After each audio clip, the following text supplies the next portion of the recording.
Hi, I'm Sarah from Calderdale Libraries. I work in the local studies section in Halifax, and as such I've done various bits and pieces of research about Anne Lister for inquiries and projects over the last few years. And what's always really struck me and excited me as a library worker is her love of books and reading, and how often she references visiting the library in her diaries. And it made me want to find out more about the authors that she references and that she reads, especially those that I didn't really know much about. So I did a little bit of digging, and I've only really scratched the surface, but I wanted to share some of my findings with you. As you can see from this diary entry from 1819, Anne really helpfully indexes a lot of the books that she's read and references throughout her diaries. And although her handwriting's quite a challenge, it gave me a really good starting point to try and identify the books that she'd read. Really sadly, Anne's books were auctioned off following her death, so I don't have access to the original volumes. West Yorkshire Archives do, however, hold the listing from the auction, so I was able to use this for my research. The library does hold a lot of the books that Anne references or owns though, and many of these are in our Milner collection. And this collection is really interesting because they're pocket-sized editions of classics produced and sold cheaply in Halifax to be within the reach of the working classes. It's quite unlikely that Anne would have purchased such cheap volumes, as she wasn't really the target audience, but many were published in a lifetime, so it gives us a bit of an idea of what the books might have looked like. One of the few populist fiction books owned by Anne is The Vicar of Wakefield by Oliver Goldsmith. Published in 1766, it's one of the most widely read 18th century novels and is described as a prime example of the sentimental novel. It's quite an entertaining read. It follows the fortunes of the Primrose family and starts off presenting an idyllic rural village life. But as the novel goes on, more and more terrible things happen to this family and it becomes increasingly complex and melodramatic. When you read it, it's clear to see how it might have influenced contemporary fiction and also things like soap operas. Another popular book that Anne owned, which will be familiar to many of us from our childhoods, was a copy of Aesop's Fables. Aesop was a slave and a storyteller who lived in ancient Greece between 620 and 564 BC. These stories were passed down through the oral tradition and weren't collected until hundreds of years after his death. With the invention of the printing press, Aesop's Fables were one of the first books to be printed in several languages, and versions of his stories are still told today. Most of Anne's reading, however, was much less frivolous and really quite heavy going.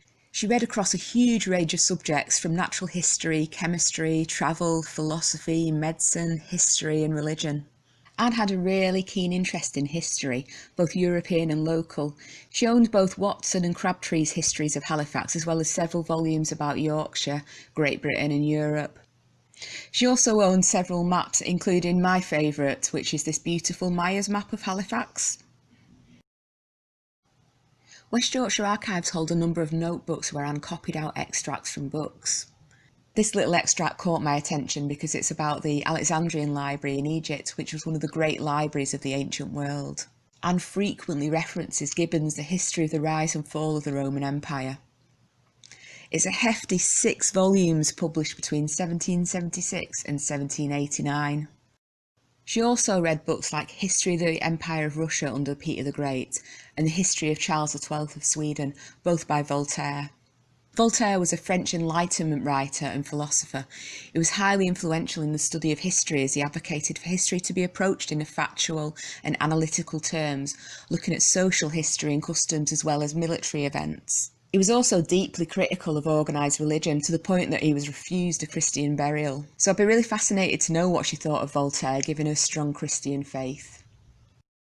Anne's faith and interest in Christianity can be seen in a huge number of sermons that she owned, including those by Archbishop Sharp, Busfield and notably Archbishop Tillotson, who was born at Old Hough End in Sorby and later became the Archbishop of Canterbury.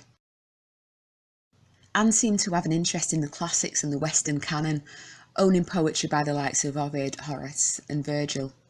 She also owned a fair amount of more recent romantic poetry such as Byron and Macpherson's Ossian. The Ossian poems are quite interesting as Macpherson claimed to have collected and translated these poems directly from ancient Scottish Gaelic manuscripts, although now it seems more likely that they were reworkings of folk tales. Nonetheless, they were seen as being really influential on the Romantic movement. Anne didn't just read in English, but in French and Latin. We also know that she learnt Greek, and some of her code derives from the Greek alphabet.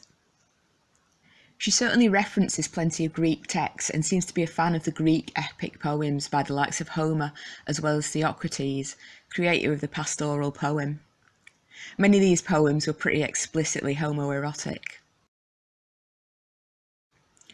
In her extracts from books, she also quotes Pausanias extensively. He was a Greek traveller and geographer from the 2nd century AD, famous for his 10 volumes of descriptions of Greece, with each book describing a different area of Greece.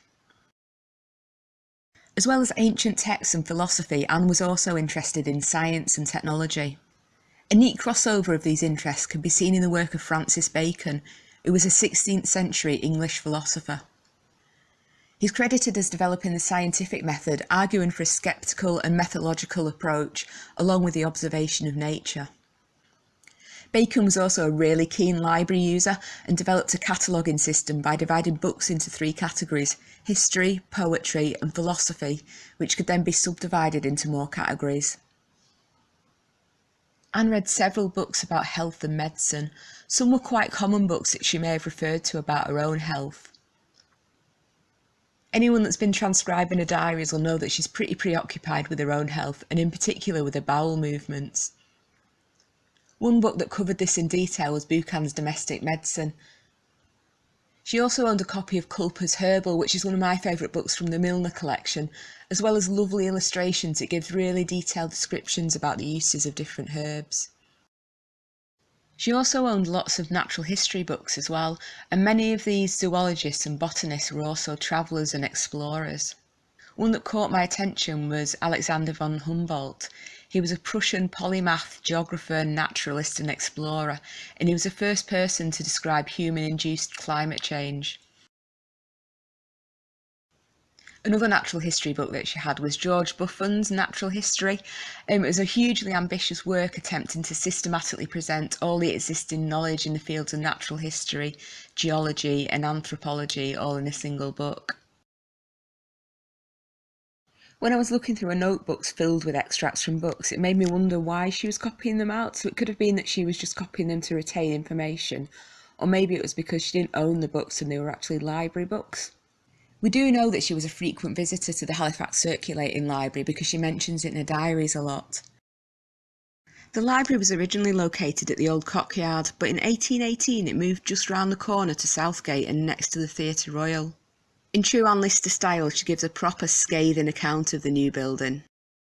We went to see the new library room, which was just finished and a woman was washing it. We were both instantly struck with the awkward, ugly, inconvenient manner in which the entrance is contrived. A couple of years later, and she's still a regular visitor though, and she even describes bribing the librarian.